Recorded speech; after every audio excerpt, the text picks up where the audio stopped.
নৌকা, হরি অর্থাৎ নৌকা। নৌকা হচ্ছে এই নাম, কৃষ্ণ নাম। ওই নাম কৃষ্ণ নাম করতে হবে। অবনদী তরি, তো তরি হলো, তরি তো আমরা বাড়িতে জানি না, কিন্তু তরি পাইবার জন্য তো মাঝির দরকার। এই মাঝিটি হচ্ছে সেই গুরু পাদ পদ্ম, এই গুরুদেব। এই দুঃখী গুরুদেবের উপরে এদার উদার ঘুরে বেড়াচ্ছে। যাকে দেখছেন তাকে বলছে, বাবা বলতে পারো নবদ্বীপ কত দূর?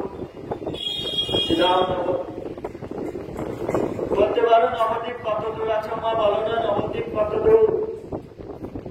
একজন বয়স্ক বাবা দেখে বলছে, এই ছেলে তুমি বিজ্ঞান করবে করো, এত নবদ্বীপ নবদ্বীপ করছো কেন? ছোট শিশু তো মনে বলছে, আমি ভিখারি। বলছে, হ্যাঁ হ্যাঁ আমি তো ভিখারি। তো বাবা তুমি যেই বস্তুর ভিখারি আমাকে মনে করছো, সেই বস্তুর ভিখারি তো আমি নই। আমি অর্থের ভিখারি নই, আমি অন্যের ভিখারি নই, আমি বস্ত্রের ভিখারি নই। আমি কিসের ভিখারি? আমি কৃষ্ণ নামের ভিখারি, আমি গুরু পাদ পদ্মের ভিখারি। পারবে আমাকে গুরু পাদ পদ্ম এনে দিতে? সেই অনাদি আদি গোবিন্দকে এনে দিতে পারবে? জয় জয় শ্রী রাধে।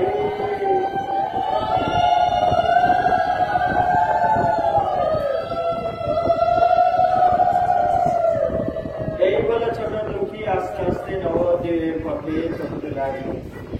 চলতে চলতে চলতে চলতে আজকে উপস্থিত হলেন বর্তমান কালনা জেলা কৈলাস পন্ডিতের শ্রীপাদ। কৈলাস পন্ডিতের শিষ্য হৃদয় চৈতন্য ঠাকুর। এই হৃদয় চৈতন্য ঠাকুর তিনি জপে আছেন, বসে আছেন। ছোট্ট দুঃখী গিয়ে ষষ্ঠাঙ্গে হৃদয় চৈতন্য ঠাকুরকে প্রণাম করলেন।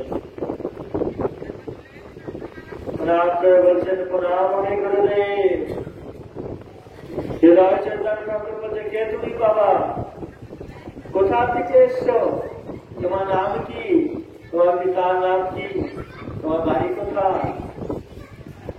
ছোট দুঃখী বলছে, পিতার নাম কৃষ্ণ মন্ডল, আমার মাতা দুলিকা। আমি ধরেন্দ্র গ্রাম থেকে এসছি। কি কারণ বাবা, কেন এসছো? আর তুমি আমাকে গুরুদেব বলে কেন বা ডাকলে? হে গুরুদেব, আমি আপনার কাছে দীক্ষা নিতে চাই। আমি আপনার কাছে দীক্ষা নিতে চাই, আপনি কৃপা করে আমাকে দীক্ষা দিন। আমি ভজন করতে চাই। বলছে, বাবা এইভাবে তো দীক্ষা হয় না। কেন? পাত্র তৈরি না করে যদি বস্তু দেওয়া হয়, তাহলে কৃপা থেকে বস্তু থাকে না। যদি আমরা কাদা মাটিতে যদি একটি পাত্র তৈরি করি, তার মধ্যে যদি সঙ্গে সঙ্গে এক পাত্র দুধ ঢেলে দিই, দুধটা কি ভালো থাকবে না? যদি কাদা মাটি থেকে শুকানো হয়, শুকানোর পরে একটি আকার দেওয়া হয়, আকার দেওয়ার পরে একটি আগুনে পোড়ানো হয়, আগুনে পুরানোর পরে ওই পাত্রটি সঠিক পাত্র। তারপরে যদি আমরা দুধ দিই, শরবত দিই, যাই না কেন ওই পাত্রের মধ্যে বস্তুটি থাকবে, না হলে কি থাকবে? থাকবে না। এটা পাত্রটি সঠিক নয়। তাই আগে পাত্র তৈরি করতে হবে, তাই তো? আমরা সবাই দীক্ষা নিই, সবাই আমরা প্রসাদিত হয়েছি। হ্যাঁ, আমরা ভগবানের প্রতি সমস্ত কিছু সমর্পণ করেছিলাম। মুখে তো বলছি, তো হয়েছে কি? হয়নি। একটি কাপ দিয়ে তিনি গিয়েছেন বনে খাবার আহার করতে গেছে। তো পিছনে একটি বাঘ তাকে ধাওয়া করেছে। এই বাঘও দৌড়াচ্ছে, আর গাভীকেও দৌড়াচ্ছে, গরুকেও দৌড়াচ্ছে। দৌড়াতে দৌড়াতে দৌড়াতে দৌড়াতে পাতের মধ্যে গিয়ে পড়ে গেছে। ওই বাঘও পড়ে গেছে, গাভীটিও পড়ে গেছে। বাঘ এগোচ্ছে, গাভীটি এগোচ্ছে, বাঘের মনে দুঃখ, যে যত পাকে যায় তত ডুবে যাচ্ছে, কিন্তু গাভীটি হাসছে।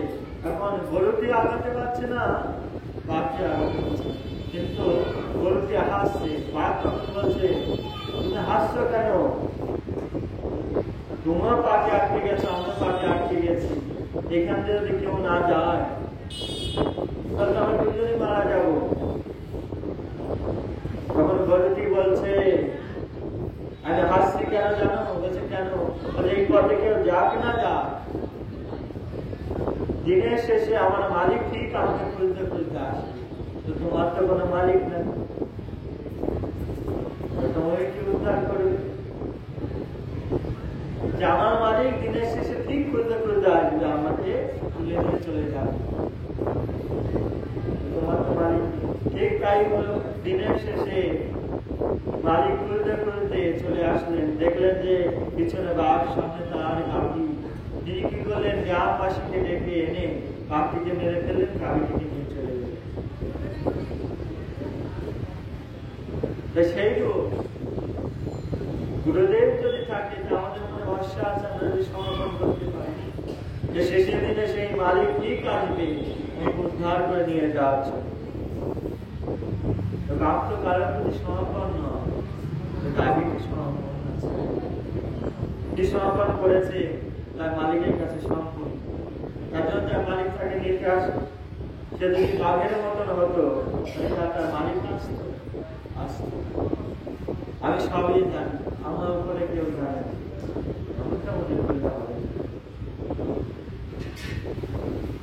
আজকে হৃদয় চৈতন্য ঠাকুর বললেন, বাবা আগে তো পাত্র তৈরি করতে হবে। শোনো, আমি নিত্য গোবিন্দ সেবা করি, নিতাই গৌরের সেবা করি। এই প্রত্যেক দিন সকালে আমার এই ফুল গাছের তুলসী বাগানে জল দেবে, আর কি করবে? আমার জন্য ফুল আর তুলসী চয়ন করে নিয়ে আসবে অর্চনে। গুরুদেবের কথা মতো আজকে ছোট দুঃখী একটি মাটির কলসি, ওই কলসিটিকে নিয়ে প্রত্যেক দিন ওই কান্না ঘাটের থেকে জল এনে ওই তুলসী বাগান, ফুল বাগানে জল রেখে গুরুদেবে ফুল তুলসী গুছিয়ে দিবে।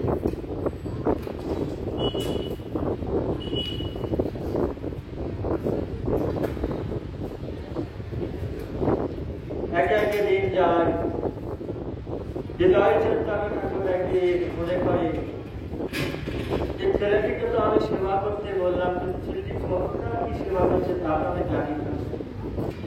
একবার গিয়ে দেখা আছে, সে কি দীক্ষা দেওয়ার উপযোগী বলেছে। আজকে ছোট্ট দুঃখী, যিনি গঙ্গায় যখন জল আনতে গিয়েছেন, তার চোখ করেছে গঙ্গা জলে, দেখছেন তার বরফকে গঙ্গা জলে ভেসে দেখছেন তার মাথায় এই কলসির আঘাতে আঘাতে ক্ষত স্থান হয়েছিল। ওই ক্ষত স্থানে কুচ রক্ত হল, ওই কুচ রক্তের থেকে আজকে পোকা হয়ে গেছে। ছোট্ট দুঃখে মনে মনে চিন্তা করলেন যে এটি যদি আমার গুরুদেব দেখে, তাহলে সেভাবে উপস্থিত হতে পারি। তাই তিনি কি করলেন? একটি পাখি বাঁধলেন মাথায়।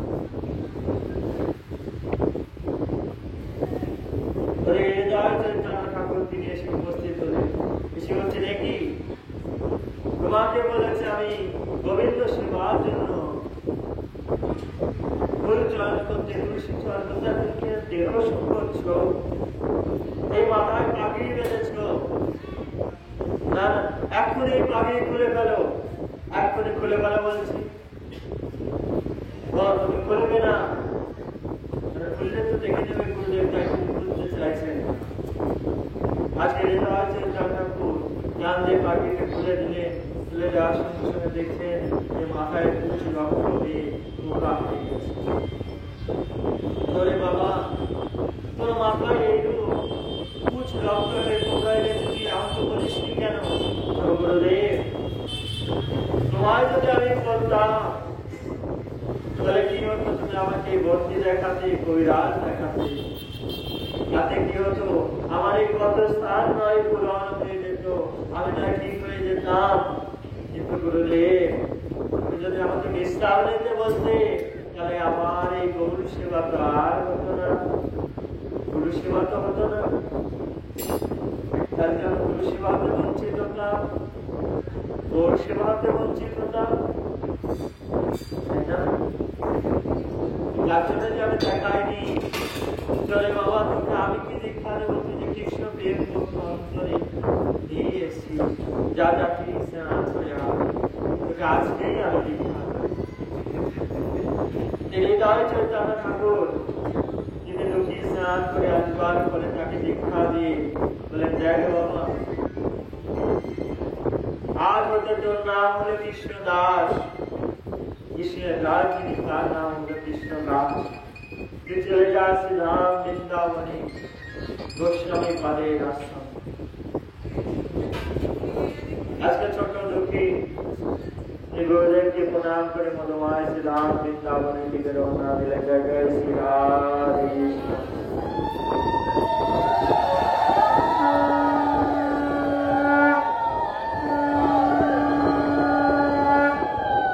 পথে চলতে লাগলেন ছোট দুঃখী। চলে রে আমার মধুরে বৃন্দাবন, যমুনা পুলিনে দেখা তমালির চলে আমার মধুরে বৃন্দাবন, যমুনার ধারে ধারে তমালির শ্রীরাম সুদাম দাম্ব সুদাম, শ্রীরাম সুদাম দাম্ব সুদাম বোঝরা খালব, যমুনার ধারে ধারে তমালে চলে রে আমার মধুর বৃন্দাবন, যমুনার ধারে ধারে তমালে। শ্রীরাম বৃন্দাবনে চলছে। আজকে ছোট্ট দুঃখী চলতে চলতে চলতে চলতে গোস্বামী পাদে আশ্রমকে উপস্থিত হলেন। গোস্বামী পাদকে যখনই প্রণাম করেছে, যে কে বাবা তুমি, কোথা থেকে এসছো? বলছে আমি বর্তমান কামলা জেলা থেকে এসছি। তোমার গুরুদেব কে? আমার গুরুদেব হৃদয় চৈতন্য ঠাকুর। তুমি হৃদয় চৈতন্য ঠাকুর শিষ্য, একে আছে একটি আসনে পেতে দে, একে কিছু প্রসাদ দে। আচ্ছা ছোট দুঃখী একটা আসন এনে দিলেন, প্রসাদ দিলেন। প্রসাদ পেয়ে আছে গোস্বামী পাদ জিজ্ঞাসা করছে যে তোমার গুরুদেব হৃদয় চৈতন্য ঠাকুর, আচ্ছা ও তুমি এখানে কি করতে এসছো? বলছে আমার গুরুদেব বলেছে আপনার চরণে দেখে যুগল ভজন শিখতে। তোমার নাম কি? বলছে আমার নাম দুঃখী কৃষ্ণ দাস। দুঃখী কৃষ্ণ দাস, কৃষ্ণের যিনি দাস হয় তার কি কোনো দুঃখ থাকে? কৃষ্ণের যিনি দাস তার কোনো দুঃখ থাকে? শুধু কৃষ্ণ দাস বলো। গোস্বামী পাল বলছে ওই দেখো এই বালকটি দেখতে পাচ্ছ সোনার ঢাকা, ওটি দিয়ে তুমি প্রত্যেক দিন নির্বাণ মার্জন করবে, এটি হচ্ছে তোমার সেবা। আজকে ছোট দুঃখী কি করছে? এই বালকটি নিয়ে চললেন নির্বাণের দিকে। আজকে নির্বাণ মার্জন করছে আর গুরুদেবের গুণ কীর্তন করছেন। জয় জয় শ্রী গুরুদেব মঙ্গলপত অদ্ভুত আমার প্রকাশ কি আর মেরে বড় সুতন্ত্র কিরণ করে।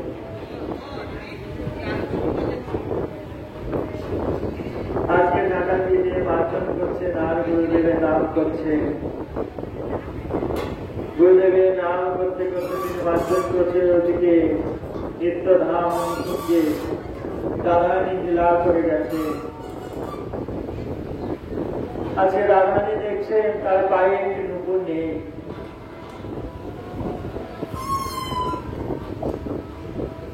তিনি এক সখীকে ডেকে বলছে, ও সখী দেখ না, যে আমার একটি পায়ের নুপুর আমি খুঁজে পাচ্ছি না, দেখ না সখী কোথায় আছে।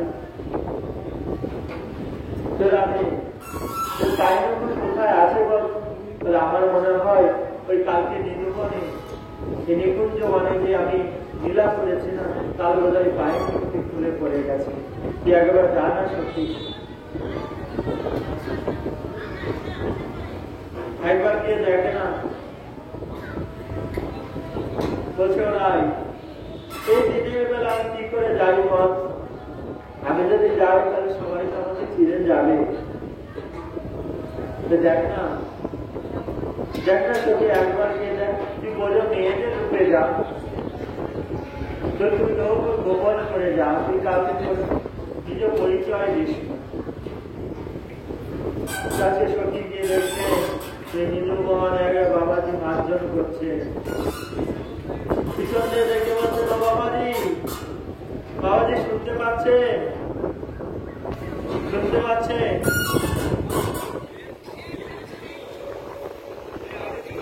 ঈশ্বরদাস মনে হয় চিন্তা জানে এত গভীর অরণ্যের মধ্যে নারীর স্বর কি করে আসবে না, মায়া মায়ের পরীক্ষা করছে। মায়া বোধহয় পরীক্ষা করছে না। কিছুদিন পরে আবার ডাকলেন, ও বাবাজি শুনতে পাচ্ছেন না, এতক্ষণ ধরে ডাকছি। পিছনে ঘুরে তাকে বললেন, হ্যাঁ মা বলেন। আপনি নীলুমোহনে দেখছি মার্জন করছেন, ঢাল দিচ্ছে, তাহলে এক সখীর নুপুর হারিয়ে গেছে, আপনি কি পেয়েছেন? বলে হ্যাঁ, একটু নুপুর তো পেয়েছি, একটু নুপুর তো পেয়েছি। এই নীলুমোহন মার্জন করতে করতে করতে করতে দেখছেন দূরে একটি জায়গায় কি যেন চকচক করছে, আলোর ছটা বেরোচ্ছে। আজকে কৃষ্ণদাস এগিয়ে গিয়ে দেখেছে, দেখতে পায় একটি সোনার নুপুর মণি মুক্তায় রঞ্জিত। আহা কত সুন্দর! তিনি মনে মনে চিন্তা করলেন, এটি গুরুদেব হয়তো আমাকে পরীক্ষা করতে পারে। আবার চিন্তা করলেন, কোন কারো যদি এটি হয়, অন্য কেউ যদি পেয়ে নিয়ে যায়, তাহলে তো তার ক্ষতি হয়ে যাবে। তার গুরুদেব কত জানে, গুরুদেব সবকিছু জানে। তাই তিনি কি করে ওটিকে তখনই না স্পর্শ করেছে, তার মধ্যে অষ্ট শান্তি যে বিকার কম্পন হতে লাগলেন সারা দেশে। কারণ কি আমাদের থেকে যারা ভজন করছে, তাদের জীবন কষ্ট করলে তাদের ভজন, তাদের বস্ত্রে, তাদের ব্যবহৃত জিনিসপত্রে থেকে যেই না স্পর্শ করেছে, তার মধ্যে অষ্ট শান্তি যে বিকার। তিনি মনে মনে চিন্তা করে, এটি বোধ হয় আমার থেকে অনেক উচ্চ মার্গের ভজনানন্দে কারণ হবে। তাই তিনি কি করলেন, এই বছরে খুঁজে তিনি মার্জন করতে লাগলেন। আজকে সত্যি যখন জিজ্ঞাসা করেছে, না পেয়েছি তো, সেই নুপুরটি দিয়ে দিন। বলছি নুপুরটি কার? বলছে আমার। যখন এরা নুপুরটি দিতে গিয়েছেন, দেখতে পায় যে তার দুটো অনেক নুপুর আছে। বলছে মাগো, তোমার তো দুই চরণে দুটি নুপুর আছে, এই নুপুরটি তোমার কি করে হয়? না না, মানে আমার নয়, আমার এক সখী। এই বললে তোমার, এই বলছে তোমার এক সখী। না, তা হবে না। যার নুপুর তাকে নিয়ে এসো, তাকে যদি নিয়ে আসতে পারো তাহলে আমি সখী ফিরে গিয়ে বলছে, ওরাই দেখেন নুপুরটি দিচ্ছে না। বলছে যার নুপুর তাকেই যেতে হবে, তাহলে সে যে দেবে না। সখী আমি কি করে যাবো বল? এই দিনের বেলা আমি কি করে যাব? বলছে আমি তো এইভাবে গেলাম, তুমিও সেইভাবে চল। তাই আজকে রাধারানী বোঝো মেয়েদের রূপে নিজ রোগ গোপনে চলে গেলেন, যে আমার কাছে নো বাবাজি, এই দেখুন যার উপর তাকে নিয়ে এসছি, যার উপর তাকে নিয়ে এসছি। বলছে ও এনার নুপুর? আচ্ছা, এরা যে নুপুর, তার কি প্রমাণ আছে?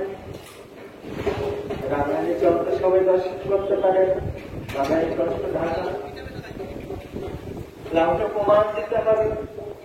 তাহলে কি প্রমাণ? এই যে নকুল, এই নকুলের যদি আর কি নকুল তোমাদের কাছে থেকে থাকে, তবে এই নকুলটা আমি দিতে পারি। সেই নকুলটি কোথায়? বলছে সেই নকুলটি আমার চরণে আছে। বললে তো হবে না, প্রমাণ দিতে হবে। দেখি, চরণ দর্শন করা।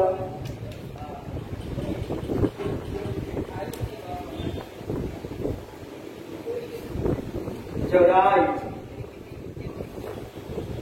এই বাবাজি বলছে তো চরণ দর্শন করতে, নাহলে যে নকুল দেবে না।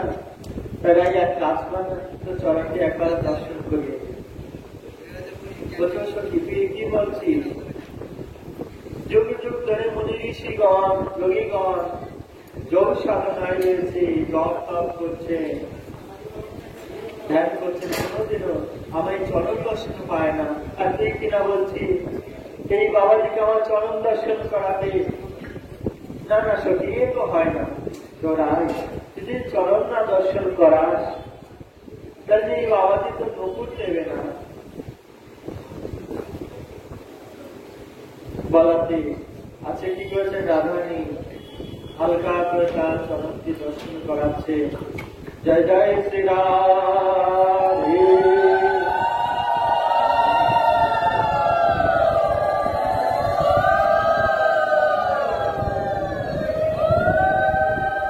এই চরণ দর্শন করে দেখছেন তার চরণে একটি নকুল আছে, এইবার তো নকুলটি দিয়ে দেওয়া হয়েছে না, তা তো হবে না।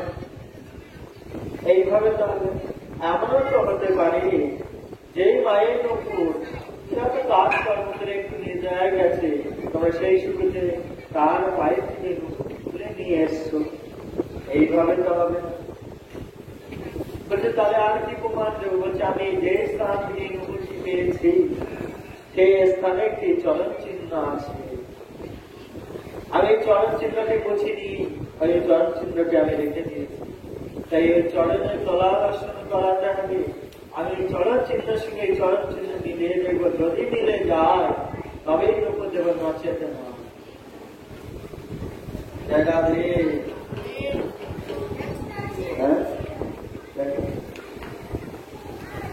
যে জনে কৃষ্ণ বলে সে বলে শত্রু। যে চরণের তলা দর্শন কর, নাহলে নকুল দেবে না। আসে সখী বলছে ওরাই চরণের তলা দর্শন করিয়ে দে, নাকি নকুল দেবে না। বলছে জলদি নকুল দেবে না, তাই কি হয়? এই চরণের তলাতে গোবিন্দ ছাড়া কেউ দর্শন করে না। আরে সখী তুই আমার বন্ধু না, এই বাবাজির বন্ধু বলতো? বলছে কেন? বলে এই বাবাজি বলতো আমাকে নিয়ে আসতে, তুই আমাকে নিয়ে আসবি। এই বাবাজি বলছে চরণ দর্শন করতে, তুই বলে চরণ দর্শন করতে, আমি তাও বললাম। এখন এই বাবাজি বলছে চরণের তলা দর্শন করতে, তুই তাও বলছি যে চরণের তলা দর্শন করতে। হ্যাঁ চড়াই ঠাকুরের শিরোমণি আমি, বলি আমার সঙ্গে চাতুরতা করো। তুমি যদি এই বাবাজিকে কৃপা নাই করবে রাই, তাহলে আজকে 550 বছর ধরে তুমি নিত্য লীলা করছো, কোনোদিনও তোমার বাইরে একটি নুপুরও খুলে পড়ে না। আজ কি করে তোমার নুপুর খুলে গেল? হ্যাঁ, নুপুরে একটি পাথরও খুলে পড়ে না, আজকে কি করে গোটা নুপুরটি খুলে গেল? আর তুমি টের পেলে না? রায় কৃপা যখন করছো তাহলে সম্পূর্ণ করা যায়। জয় শ্রী রাধে।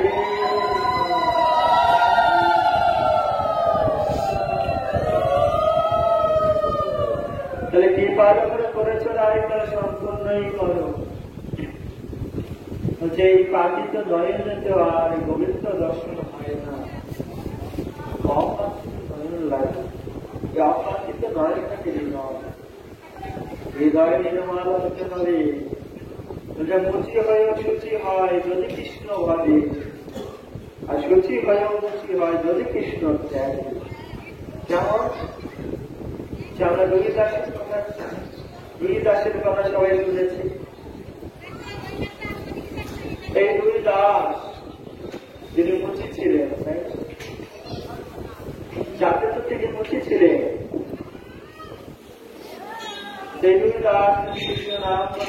ওই চামড়ার কাজ করতে।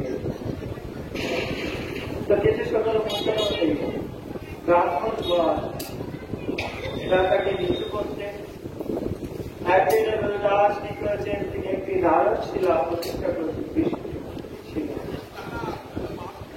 ব্রাহ্মণ গণ বলছেন, একই তুমি জাতের বুঝি, তোমার কি আমাদের মতন পৈতা আছে, তুমি কি করে এই বিষ্ণুশিলা প্রতিষ্ঠা করো? এত বড় অধিকার তোমায় কে দিয়েছে? আমারও তো পৈতা আছে। বলে কোথায় পৈতা দেখাও। দাস তার যেহেতু পৈতা নাই, কোথায় আছে পৈতা? তোমার দেহের ভিতরে। হ্যাঁ, তোমার দেহের ভিতরে কি পৈতা? তুমি জাতের বসে হয়ে তুমি কি করে এই ধারণশিলা প্রতিষ্ঠা করো? আবার বলছো আমার পৈতা আছে। এই যে কোথায় আছে একটি ছুড়ে নিয়ে আয়, আজকে দেখবো এর পৈতা কোথায় আছে, চামড়ার ভিতর পৈতা আছে। ব্রাহ্মণ কি করছেন, ওই ছুড়ে দিয়ে যখনই তারা চামড়া কাটতে গিয়েছে, পিছন দিয়ে আমাদের গোবিন্দের মিলা দেখো, গোবিন্দের উপস্থিত হয়েছে একটি রাধে। বলছে দাঁড়াও। কেন? বলে তুমি কি না একে মুচি বললে? কেন কেন মুচি বললে? মুচির কর্ম চামড়া কেটে জিনিস তৈরি করো, তাই তো? মুচির চামড়া কাটে, তাই সে মুচি, তাই তো? এ মুচির গায়ে পৈতা তোমরা দেখবার জন্য তার চামড়া কাটতে গিয়েছ। এও তো চামড়া কেটে যদি মুচি হয়, তাহলে তুমি চামড়া কাটতে গেছো, তাহলে তুমি কি ব্রাহ্মণ না মুচি? তাহলে তুমি কি হলে? ব্রাহ্মণ। ব্রাহ্মণের কর্ম তো চামড়া কাটানো। জয়ীকে তাকিয়ে দেখো রুই চাষের দিকে, তাকিয়ে দেখছেন, হ্যাঁ জল জল হচ্ছে তার সোনার পৈতা, স্বর্ণ পৈতা রুই চাষের গলায় জল জল।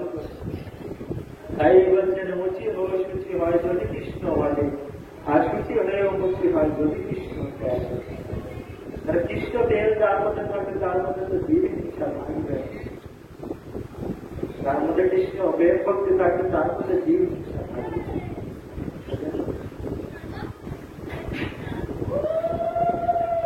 এই কাজটি তো নয় আমাদের, আমাদেরকে খারাপই দেখে যাই, ভালো তো দেখি না, খারাপই দেখে গেলাম। এই ব্রাহ্মণ খারাপ দেখে, তাহলে আমি যদি খারাপই দেখে চলছি, আমি খারাপই হলাম।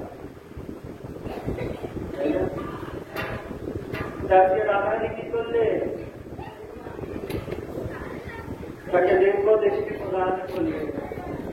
আজকে কৃষ্ণ দাস দেব দেশকে যেই প্রদান করেছে, তার সমস্ত দেখতে পাচ্ছেন রায় বিনোদিনী তিনি স্বরূপে দাঁড়িয়ে আছে। তাহলে অহভাগ্য অহভাগ্য আমার কি ভাগ্য, রায় বিনোদিনী কিনা আমার সামনে দাঁড়িয়ে আছে। ষষ্ঠাঙ্গে পরে গেলে ভূমিতে পরে প্রণাম করতে লাগলে, মহারাজ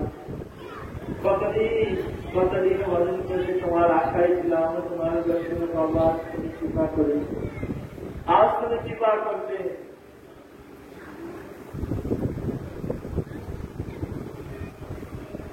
আজ তুমি কৃপা করলে,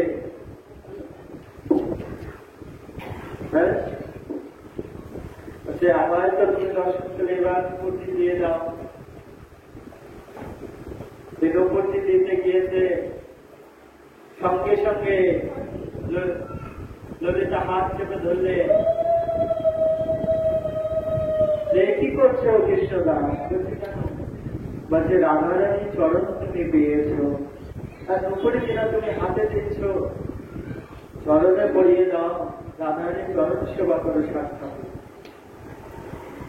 বলছে আমি শুনেছি যে রাধারানীর চরণে সেবা করতে গেলে নাকি স্বর্ণ সিংহাসনের উপর চরণে রেখে তার রাধারানীর চরণ সেবা করতে হয়। স্বর্ণের আসন তো আমার নাই, তাহলে আমি রাধারানীর চরণ সেবা করবো কি করে? বলছে ওরে পাগল, রাধারানীর চরণ সেবা করতে গেলে স্বর্ণের সিংহাসনের দরকার হয় না, আর প্রেম ভক্তি হৃদয় আসনে পেতে দাও। এই হৃদয় আসন তোমার কৃষ্ণ প্রেম ভক্তিতে তোমার এই হৃদয় সোনার হয়ে গেছে। কৃষ্ণ বলেছিলেন না রাধাকে, শাশ্বতীকে পাল করিতে নেব না, তোমার বেলায় নেব, শুধু তোমার কানে শোনা, মনে কানে শোনা। আমরা যে শোনা করে আছি সেই শোনা না, মনে শোনা। কৃষ্ণ নাম শুনতে শুনতে রাধার একান্তে শোনা হয়ে গেছে সেই শোনা। এই কৃষ্ণ প্রেম ভক্তিতে হৃদয়, কৃষ্ণ দাসের হৃদয় শোনা হয়ে গেছে। আজকে রাধাকে চরণ সেবা করলে, জয়নপটি করিয়ে দিলে।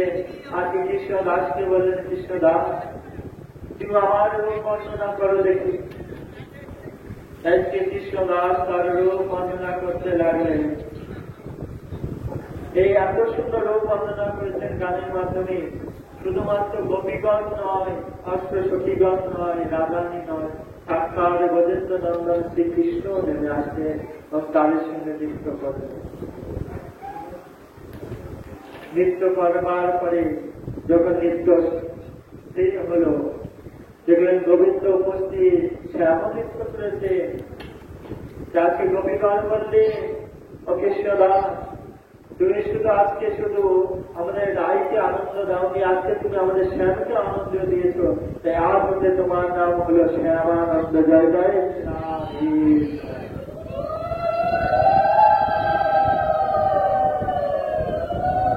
এই চক্রবর্তী, আর তার নাম হলো কৃষ্ণ দাস। এই কৃষ্ণ দাসের নাম হলো শ্যামানন্দ। কারণ ভালো কেউ কিছু দেখতে পারে তোমার যদি কিছু ভালো হয়, আমার মনে খারাপ থাকবে, যেমন খারাপ করে ওখানে এগিয়ে যাবে। যাকে হৃদয় চৈতন্য ঠাকুরের আর শিষ্য, তিনি যখন দেখলেন ওই রূপ অবস্থা, যে ছুটে গেলে হৃদয় চৈতন্য ঠাকুরকে খবর দিলেন, গুরুদেব গুরুদেব বলছে কি হয়েছে? বলছে আপনার পরম্পরায় কিছু রয়েছে না। বলছে কেন? বলছে আপনার প্রিয় শিষ্য ওই যে কৃষ্ণ দাস, সে আজ এক মতো ভাব তিলক করেছে, কোন তিলক তা জানি না। বলছে রাধারানী কিনা তাকে কৃপা করেছে, কৃপা করে তার ললাটে তার নুপুর দ্বারা এই তিলক সৃষ্টি করেছে, যে এখন নুপুর তিলক করে আপনার তিলক করে। আপনারা মন্ত্রতন্ত্র জপ করে কিনা তাও জানি। হৃদয় চৈতন্য ঠাকুর বলে এত বড় সাহস, তিনি একটি চালাকার নিয়ে ছুটে চললেন সেই বৃন্দাবনের দিকে। গিয়ে দেখছেন কৃষ্ণ দাস, তিনি কোলে বাগানে জল দিচ্ছেন। গিয়ে বলছেন, ওরে পাপিষ্ঠ, ওরে দুষ্ট, এই তিলক তুই কোথা থেকে পেয়েছিস? হে গুরুদেব, সামনে রাধারানী আমাকে তিলক করে এক করে বসে ফেলে বলছে। সে নানা গুরুদেব, এই তিলক আমি বুঝতে পারবো না, আপনি যদি চালাকের সাহায্যে তিলক, আপনি নিজের হাতে তিলক মুছে দিন, আমি বুঝতে পারবো না। যদি বুঝবি না, আজকে যতবার এই তিলকে জলে বুঝতে যায়, যতই জলে ততই উজ্জ্বল হয়, যতই জলে ততই উজ্জ্বল হয়। জয় শ্রী রাধে। আজকে চালা কাঁদতে মারতে লাগলেন, এক কোটি তিলক মুছে ফেলে বলছি।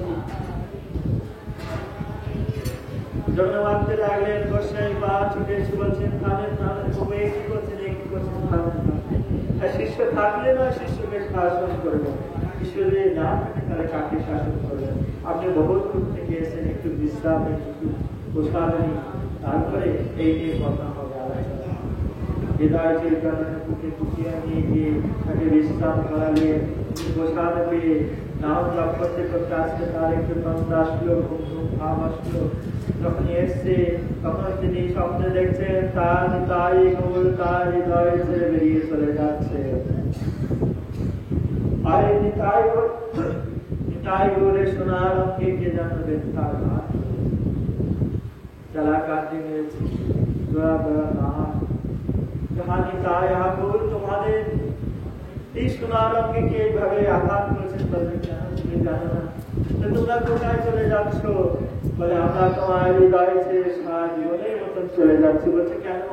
তোমার হৃদয়ে পাষাণ, তোমার হৃদয়ে থাকা যায় না।